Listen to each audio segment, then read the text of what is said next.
atia panina non encumbrance certificate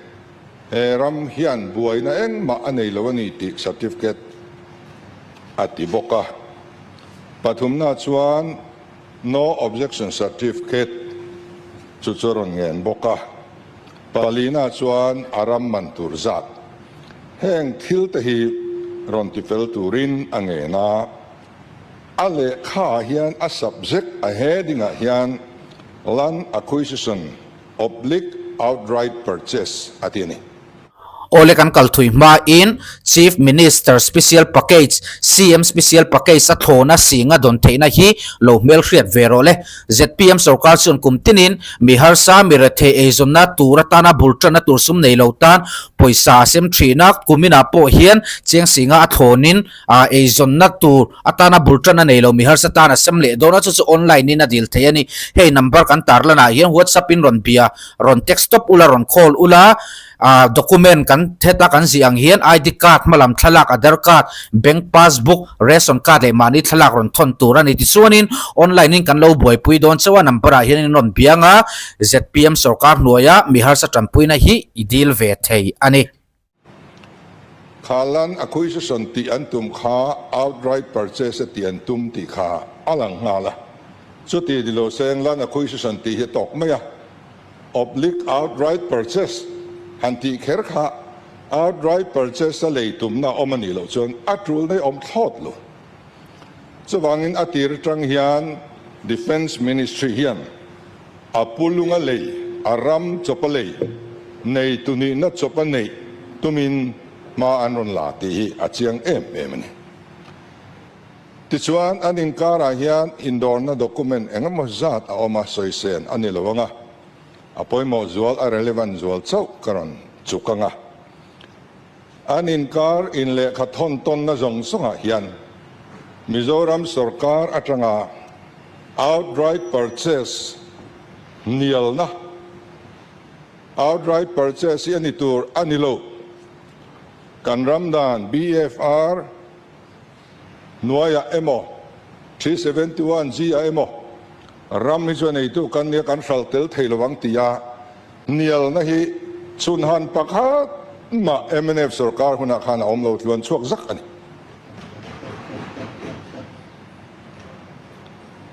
anni na tirte atangin outright purchase turin an rondora anulama lekhain thon ton na pokhan Mizoram sarkar atanga Indian Air Force nena lekha zukala pokhan a subject hian land acquisition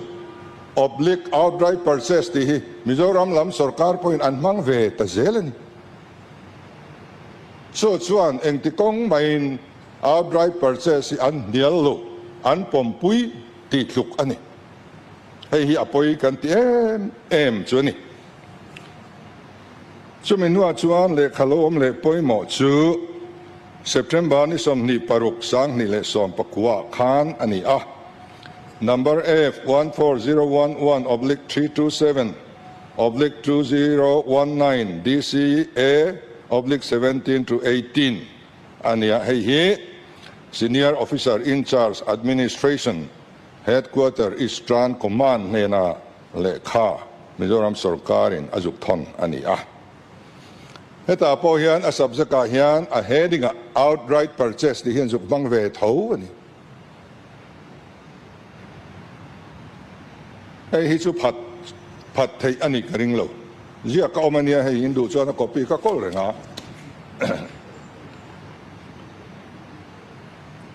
heta hian enge anzuk hril Mizoram hian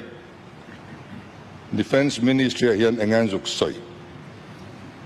pakhat na chuan joint survey kan nei to tian zuk hrila panina chuan hei ame po kan ron thil tele antia pathumna chuan heram hian nei tu chiang kwang tak clear ownership ani ni tian zuk hril boka anei tu chungsanga hian alo buai ani poin zpm hian ti pakhat ma inrol na pakhat ma kan nei lo mnf sarkar khan anei tu pa hi anei tu dik takani ti hi anlo zu khil fel dai to kum sang ni som pakwa khan tin aram ripo GPS coordinate chin fel thapani antibok tin nan encumbrance ani chu buai tu ma anei lo anjuk tibok tin no litigation antia thu buai la buai eng ma heram hian anei lo antibok cho chau lan ni leinem pu speaker heram hi ram ruak thale ram beren lan ani anjuk tiani beren lan ania wangin environment clearance lak po angai lo an lo ti diam to environment clearance koi tang kan lak thin forest atang ni thale rama chuan forest om lo thil tro po om lo chu wang chuan environment clearance lak po angai lo ti hi sarkar khan ajuk hril ani tin heram chunga yan mi cheng tu ma lua tu anom lo wangin rehabilitation pek tur tu ba anom lo ti yan hril bok tin heram leitur chung changa hian objection a om lo antibok chu mai ni lo local community point objection an nei lo antibok a fel thua mai ni tun nuwa a visin NGO in an chuti khati kan ti thar le a chuti ni reng siang ate khati lai khan local community point objection an nei lo ti te hi an juk soi vek thei si le tuin nge dot soi le sumen nuwa chuan November ni som pasari sang ni som nia letter number F14011/327/2019 DCA/26-27 hian thon thale a heta hian joint survey nei thu anjuk hril non le a heta poimo em chu state sarkarin no objection certificate po aron pek to chu kha ti hian ziak ni no objection certificate chu tu pek nge je pm pek hi ani lo an lo pe dai to ni chuminon le chuan August ni som ni pali sang ni som ni pakhata le khan juk thon le a number F14011/327/2019 DCA/29-35 heta anjuk hril hi chu ram nei tu tenen aman hi kan in befel vek to a square feet a cheng za somriat panga turin in rem ani ti hi anjuk hril le to bok ani soi fel ngai zong chu a fel vek ani mai amanan la dong lo ani mai midang hi input tur aom lo he thila hian ti chuan September ni sang ni som ni pakhata lekhan juk the thale a he number F14011/327/2019 DCA/38-46 ania heta hian engen juk soi si phir ram a hian aram chin ti chian ania boundary pillar som ni pakhat kan phun fel to Lengpui rama po hian boundary pillar za som nga pani kan phun fel diam to tian juk hril le ni chu chau chuan ni lo visit thu nei tu ten nen atang te NGO le civil society atang tin clearance lak vek ani to tian ni VC atang te NGO atang te clearance lak le lak lo chung chang a hian i veilama mi te khan soitur an nei lo an mani hian kan la vek to hei an tian thelu ta lom le a letter number nen ka soi vek kha cái này mình mò cuốn nó tụt hi om lâu reng à lâu phèn lâu này cho nên thì phèn lâu này mấy nè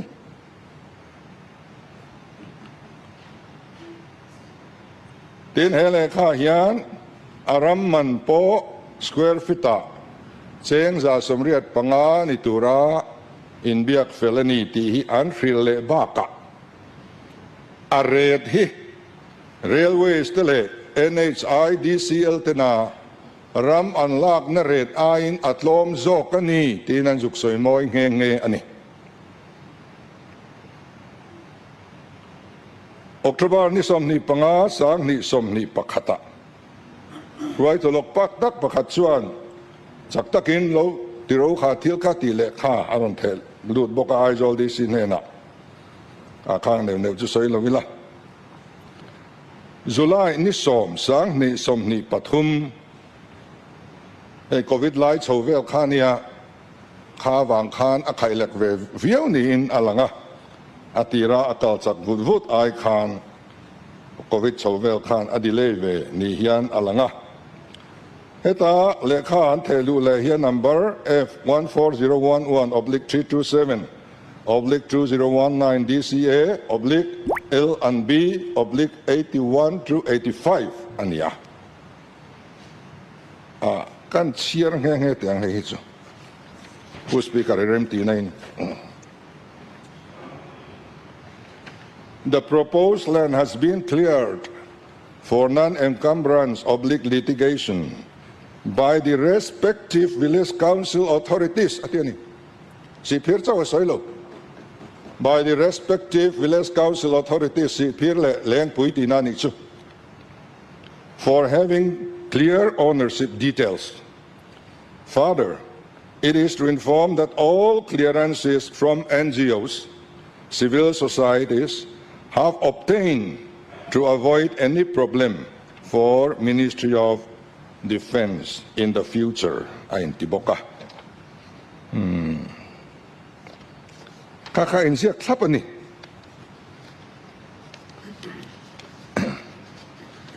So niya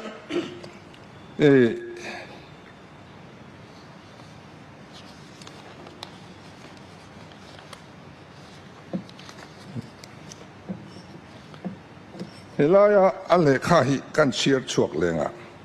ni som tlasari sang ni som ni pathum ami ain soi chian zia chu in the case of Lengpui land Mr. Roming Liana has been authorized by other landowners community as the authorized representative. Kan sarkar kalta kan Roming Liana hi ram nei tudang zong sangin an ai o tura an ruat an authorized aniti an lo zuk sila lomale.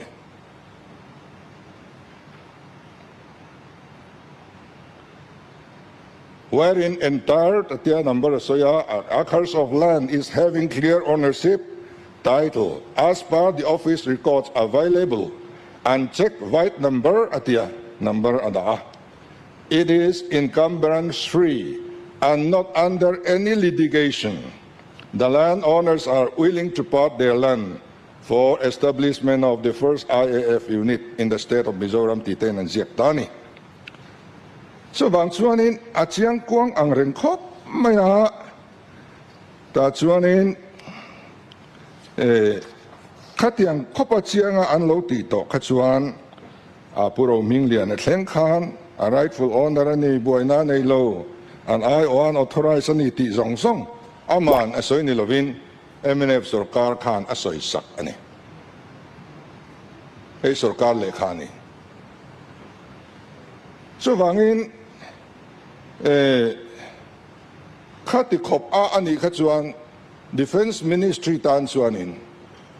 har sanai ma omlo ti lo theih ani lova an ma bak chu man in hlan khani to maya he ta li system in chu tin khatin ti ang kan ram dana ti kha ombok si lova a fel fai thu aman point biak rem thu at lawm thu em kim anti vector awang khan an ma bak chu man in hlan chi khani to mai ni ti chuan an in hlan man talo lawa khát thì lại khan cái sở cả mà khan lôi làn man ni sẽ ngàn ngồi mắc ang anh Sawisel miết lâu ang resolution hiền anh pulun miết lâu ang chiang hay tên roaming liền là Henry Trung Sang thì cái đi soi chi bao nhiêu anh mà nhìn card thì là gì à cái ní soi tour po om lo cho sở cả là lâu phiệt bui vét đó in mun kan thal chuan then kha chuan an commissiona ti chin ka hau an tia an hawai ataman va thal chuan in a commission tu kha na ei ve ni maya chu an mani in kar thila ne kan riat pui bok lova e ka chu kha khaloni ta sila kha ti song kha sarkar ma sa hun ani ti chuan keinin tlai khon nuwa sang ni som ni pali kum chuan khan kan thelo reng he ti lawm ni sang ni som ni panga ni kum tira arim hi kan friani ziah dia ka zo ta kan fellow antia revenue ka zo ta kan fellow antisia khoya nge bo om don le kan tia ta chuan advisor to CM puti bi silal ven chunga hian DC hian a colony ke ringa tia lovanga evente katiani avanga evena document enga mo chu aron peita ngoi ro logo het tosu kan tia kan solti rani chu he house nge a po hian mak kan ti thu ka soi ni kha ti chuan kan han sira tuna ka soi ta ang zong kha kan thil mu chu ni ta cái nên ti theih nge mo kan nei to le he thil hi defense atana national defense atana strategic importance ania he aram man ba ka hian installation atan phei chuan ai tam hi defense ministry hian an la seng don ni omin country a chote khoparam ven himna na trulan ti le kan tun lai geopolitics din huna mizoram poimo zia te kan thirin lo soi buai tangot ni lang a soi buai na chan tur point kha kan nei box si lo fil lo kha om si lo fil vek ti vek khan ni box ya khatianga kan lo soi buai chuan central sarkar point min mu dan kha ram ven him na ngai poi mo lo po min ngai the ni chu wang chuan in pele top mai ro kan in tia kan pele top a chu tin khatin ti po kan nei lo ziak kan nei lo wa trong ka poi neng ma kan cha lo pele top mai ti chuan in chu min nu lo ka chuan me ni nga sang ni som ni panga khan India president hian poisa hi sanction tarup mai ni ti chuan me ni som panga chuan secretary land revenue ne na chuan ni lo zun ni som ni pasari chuan defense officer chuan all this ne na Mizoram Rural Bank ka aron deposit fel tu aron thil tamai ni ka khan aron nang tamai ni ain kara khan engma khamin kara khan kan sarkar nuwa kan sarkar le defense ministry hian indor na le kha pakhat ma kan nei lovin ka ria nei tur pom to lo ti chuan ti fel sa zuin DC chuan in zui zel ani maya ti chuan poisa po chu anon da ta der chu ani maya kha thilom je chu ani tamaya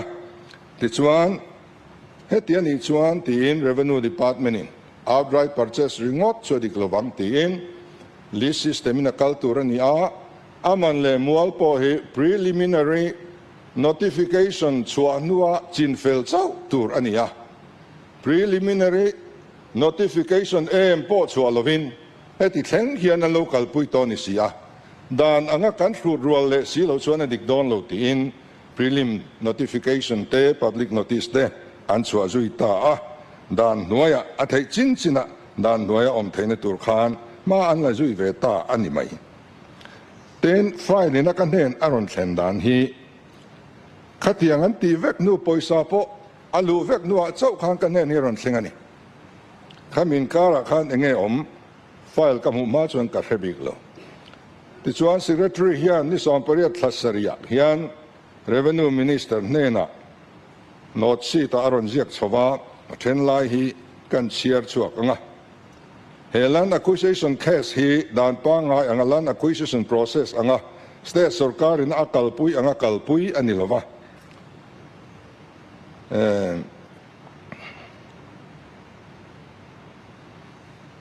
ten poisa po hi DC account na thun felani to atene kan consolidated account na yan alu lo reng chen khat mai DC account an yalu ni hetianga DCI zol in ramlang na turarwa manang kalpui vector nuwa land acquisition act anga kalpui angai le tax ya wangin atichian revenue secretary yan revenue department a preliminary notification chuaturin min ron norle ta a chumyang chuan man mo takin mai ni som panga sang ni som ni panga a chua ta a hemin huwa yan final notification chua le te po alangai do na hemiang yan tu na proposal ron submit le ta ani dan anga abul thuma thil ti chia anilawa dan mga kalpui atrul wanga revenue department a local le ta ang deu anibira land value assessment ilo po preliminary notification chua nuati chau thintur ani lain hemi ma yan land value le rate hi eyes all this in alo chut fel vectoni tiani ti chuan hetiang ang ithilom dan ania wangin achunga rotna nga athei ang anga dan anga kalpui mai hi atrul mail aniber maye tin minister nena secretary aron ziah ka ti chuan minister poin a hei film khur takin engkim kanan zir chianga tuna antiang hian lo approve mai chi ni toina lange aron ti chhoveli a chu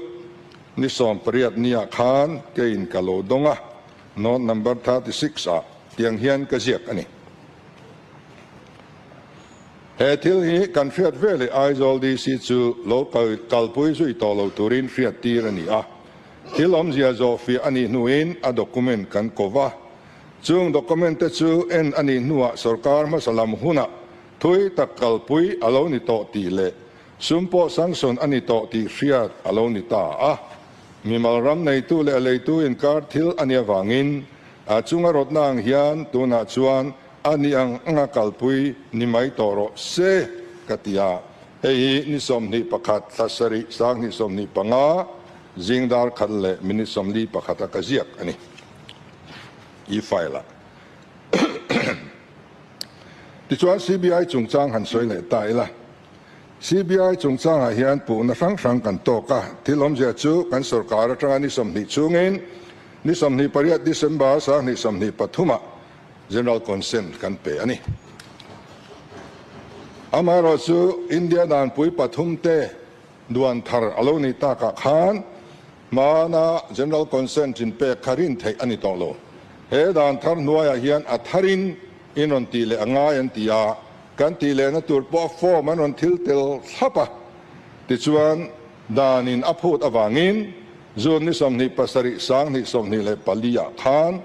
kan chua non le ta a ta chuan amaya danglam hret na aoma ka afo ma khan ronti ani tlatawangin Section 6 of Delhi Special Police Establishment Act 1946 a hian state sarkar noya na thokte chuiturin state sarkar consent lak ngayang ti hi ang zia tlat awangin keini point Mizoram chunga central sarkar noya na thokle central control public undertaking zong chu kan rem ti na lalowa direct ka ansui kan phal sakani CBI ne na hian kan Mizoram sarkar noya na thokte ro chu andu tu a khatia anon chui ngot kharem kan tibik lova then section number 6 a hian alo chuang boxia Mizoram sarkar na thok anlo in nam noi ni chuan a khan pa consent pek mai tur ani a blanket khan kan pe ve talowani chu aumdan ani a ta po hianin anota po hian ka ziak chianga chief secretary in aron ti chowa ta chuan hetiang hian not si ta closure kani this case is likely to involve officials under the Ministry of Defense for which only CBI has an access. Therefore, the CBI may be immediately requested to conduct investigation on a fast-track basis. Mention may be made that government of Mizoram has already given general consent to CBI to investigate officials and PSUs under central government, whereas consent has to be taken from the government against officials serving under the state government. If and when the involvement of any official under government of Mizoram is established, consent to CBI for investigation shall be given at that time. Katisa thap Mizoram Sarkar Noy Natok Anlo involved ani chuan chumi huna chuan consent hi pek tur ti hi ta hian decision kasiam ngala kaziak ngal thap ani. Ti chuan in notification ni somni pathum February sang ni somni paruka hian CBI nena kan thenta ani. Then ram acquisition chungchanga hian asei de dua khatia lamkha central akle Mizoram aktin soimaila. Ka sarkar khan lan acquisition act kha anlo siam ve engatingan lo siam ve ri ngot kha makkatia. Central Acquisition Act 2013 hian state sarkar reng hi Central Acquisition Act aya chia acquisition act an siam hi a oi lo reng a thiang lo hulhual Central Sarkar a chuan compensation pek turania aram value te thlai value te aril runat thoina solage atan alet pek zel turani nuai za kha ka compensate ni chuan solage siama nuai zadang chu Central Sarkarin ram nei tu te hum halnani chumi ang tluk chia dan fran kan du chuan kan siam thei chumi ai tha kan siam thei bok chumi ai chia kan siam thiang lo hrim so wangin keini sarkar ina sang ni som paruka kan lo siam ve kha an lo reve lo nge ni tilom dia hi an ding chang chi khan lo reng a ko tina paita ni kha so wang chuan acquisition act chung chang a hian dan than kan siam ve do ni chuan central act aya tha siam angaya a hek lu tuk don so wangin an dan an kan lo pom ve mai kan ti turani a elai hian ni pom ve ma ngu kan tia kan ron pulu ta lungrual takin kan pasani kha anua engat ne kan soi boile o kati tin SIA chungchang hi kan soi le anga hemi social impact assessment hi siam turani a siam lo theidan exemption awm boka section 40 a han urgency provision awmani chuta chuan kang emaw thil emergency chi frang le national security atang te khan ani chuan urgency a pomani section 9 a hian chumia wanga exempt theina dan chu a inziak le a section thumna hian chu ram lak tura chu district chunga mi ani chuan kha mi district a district collector kha appropriate government na puan thei ani anga inti thlapani Central Sarkar ani lo parliament ani lo Lengpui ram si phir ram te Aizol district amian ni so wang dan ni na soyang thlapin Aizol DC kha appropriate government ani thei ti hi dan kha en tlang la in hial na tur awm lovin karing ti chuan sarkar masa ina SIA alopek to zong zong hi hei a copy nen tai ka nei vek ani a cha khop mai heta hian atlang pui kan soyanga soi vek sen lo tam thama lo za som ni line lo petlata defense ministry noya hian mun som ni pasaria sarkar masa khan lo peto a voi som ni pasari mun som ni pasaria keinin an ma chop lo thei lo na wangin ram ruwa kan ye thale ram ani te ti te chia wang khan lo thei lo in kan han fu lo mang o peti a ti chuan in post speaker